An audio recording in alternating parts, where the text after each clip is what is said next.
আপনাদের মধ্যে চলে আসলাম আবারও আমির সম্রাট গল্পের বাকি অংশ নিয়ে। গল্পটা খুবই ইন্টারেস্ট হতে চলেছে। ভিডিওটা কেউ স্কিপ না করে পুরো ভিডিওটা এনজয় করেন।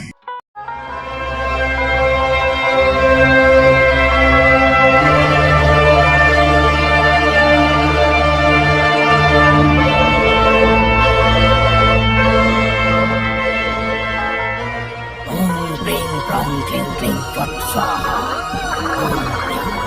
Bring cling what swaha. Bring from cling cling what swaha. Bring from cling cling what swaha. এখনও যারা বাজিতপুর কাঠেরমালা চ্যানেলটি সাবস্ক্রাইব করেন, চ্যানেলটি সাবস্ক্রাইব করে বেল আইকন বাজিয়ে নোটিফিকেশন অন করে দিন। খুব তৃষ্ণার্ত অনুভব করছি, একটু জল পান করলে ভালো হতো। ওই তো নদী, যাই যাই, ওই নদী হতেই আমার তৃষ্ণা মেটাই।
কি হলো? জাদুই চাদর আর উড়ছে না কেন? এখানে এসেই থেমে গেল। আমাকে তো ওই পর্বত শৃঙ্গে যেতে হবে। কি হলো? জাদুই চাদর নিচে নামতে শুরু করছে কেন? ও, বুঝেছি, তুমি এই পর্বত শৃঙ্গ পেরিয়ে যাবে না। আমাকেই ওই পর্বত শৃঙ্গের উপর উঠে তবে সামনের পর্বত শৃঙ্গটিতে যেতে হবে।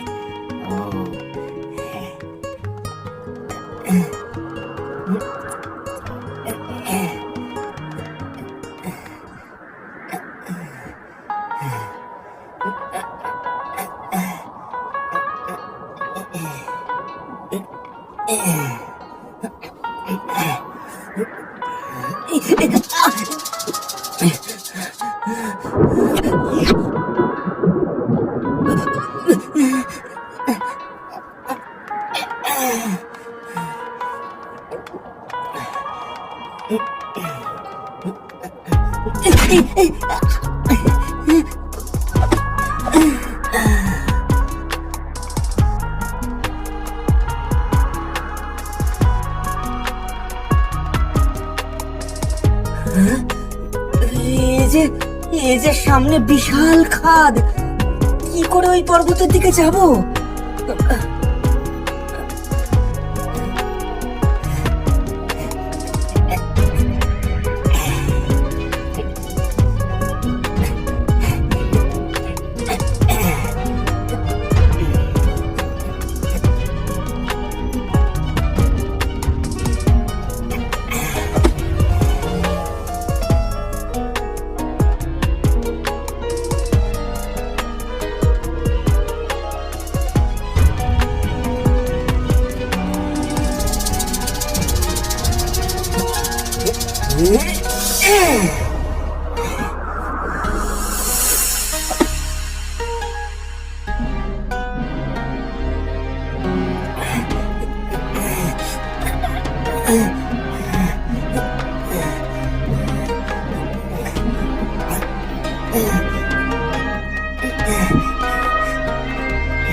প্রণাম নেবেন বৈদ্য মহারাজ। মহারাজ, আমাদের রক্ষা করুন।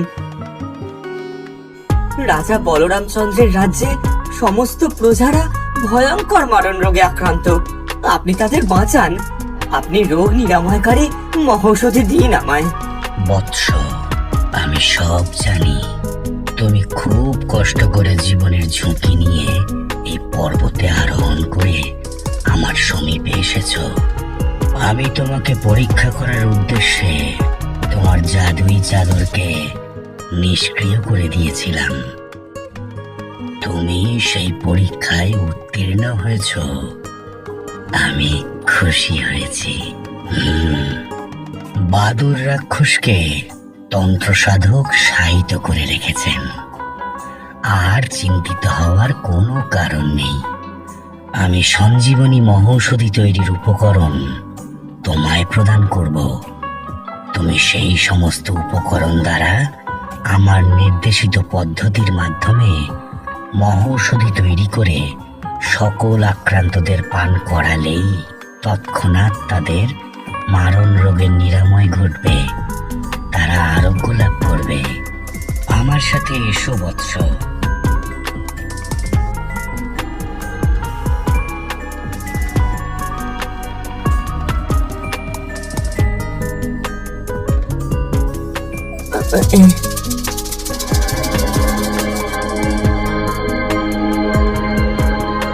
আর তো পথ নেই, সামনেই খাদ।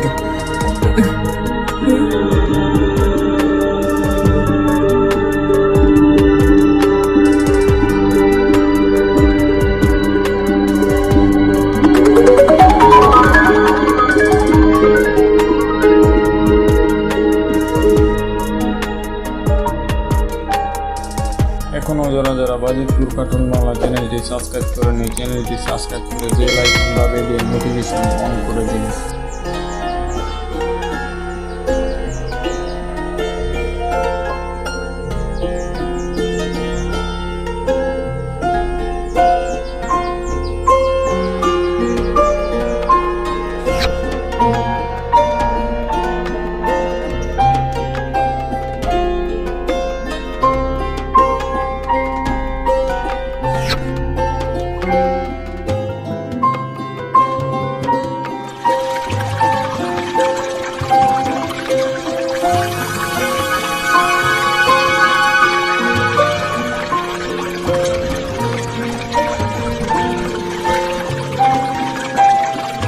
চলো বৎস, এবার ফেরা যাক।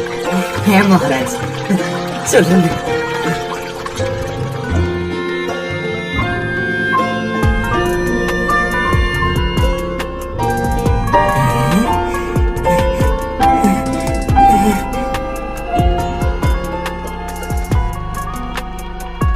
বৎস, এই নাও তিরাম্বি, এই নাও পীরবিট্টা ফুল।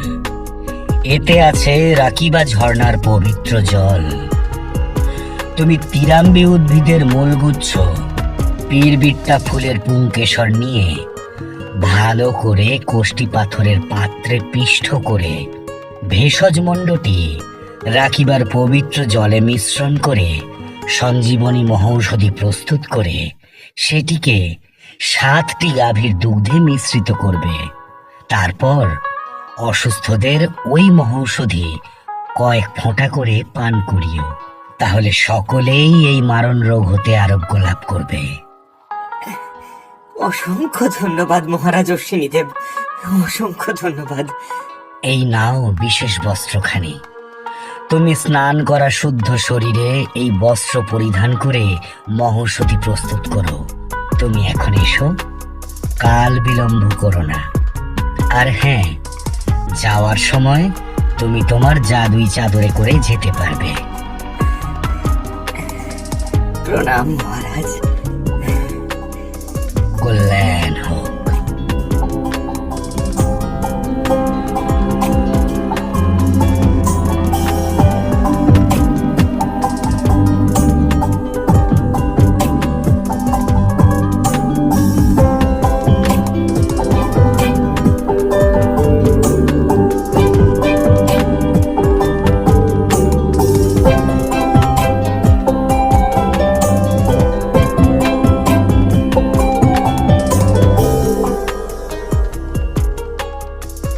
রাজামশাই, রাজামশাই, আমি আমি সঞ্জীবনী মহৌষধি বৈদ্য মহারাজ অশ্বিনীর কাছ থেকে পেয়ে গেছি।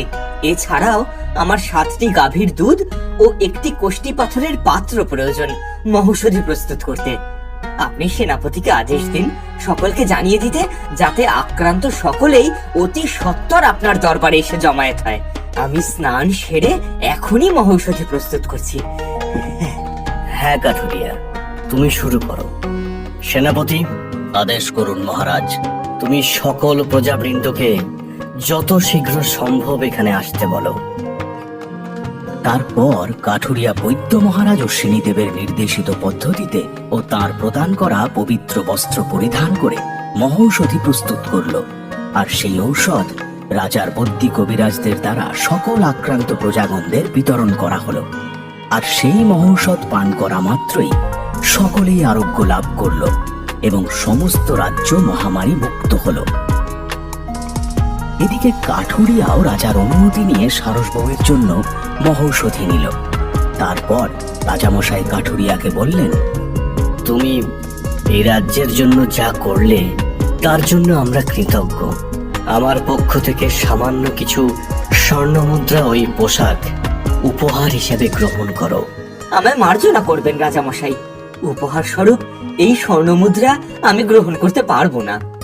আজ এই রাজ্যের প্রজারা এক মহা বিপদ হতে উদ্ধার হয়েছে, তাদের মুখে হাসি ফিরে এসেছে, এটাই আমার জন্য অনেক বড় প্রাপ্তি। তবে এই পোশাকখানি আমি গ্রহণ করছি, কারণ কারণ আপনার কাছ হতে এই পোশাক পাওয়া এক বিরাট সম্মানের।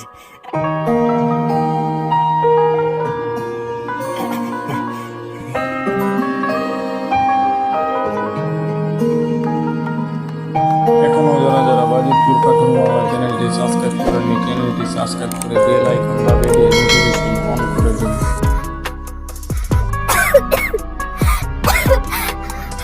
স্বামী, আমার সময় শেষ হয়ে এসেছে।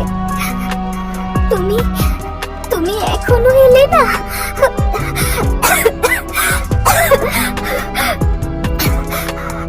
আমি আমি তোমায় খুব ভালোবাসি।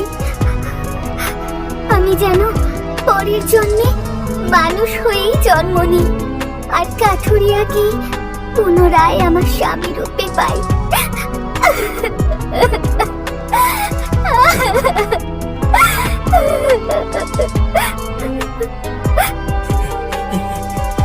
এই তো সারসবউ, আমি চলে এসেছি। তোমার কিচ্ছু হবে না, তোমার কিচ্ছু হবে না। এই দেখো, আমি তোমার জন্য মহৌষধি নিয়ে এসেছি। এই নাও, এই নাও, ঔষধ পান করো। নাও। দাও।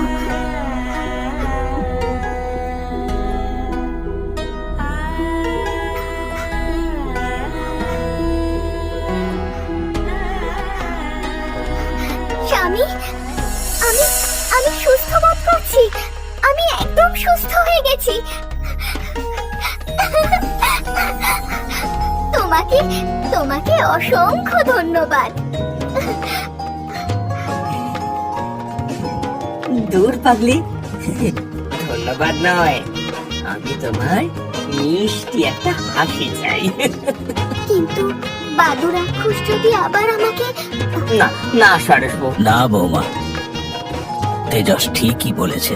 বাবা, পিতা, বাদুরাক্ষস আর কোনোদিনও আসবে না। আমি ওকে চিরদিনের জন্য শায়িত করে রেখেছি। তেজস, আমার জন্য অনেক নিরীহ মানুষ মারা গেছে বাবা।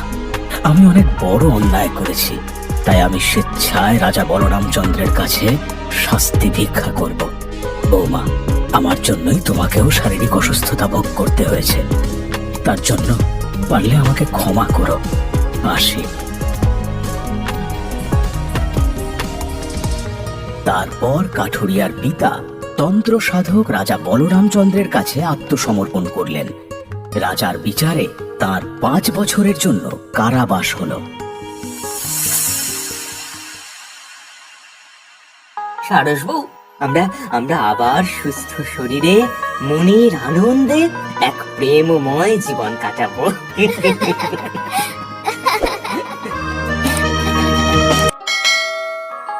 আপনাদের সাথে দেখা হচ্ছে আবারও নতুন একটি পর্ব নিয়ে। সেই বন্ধু সবাই ভালো থাকেন, সুস্থ থাকেন, দোয়া রইল।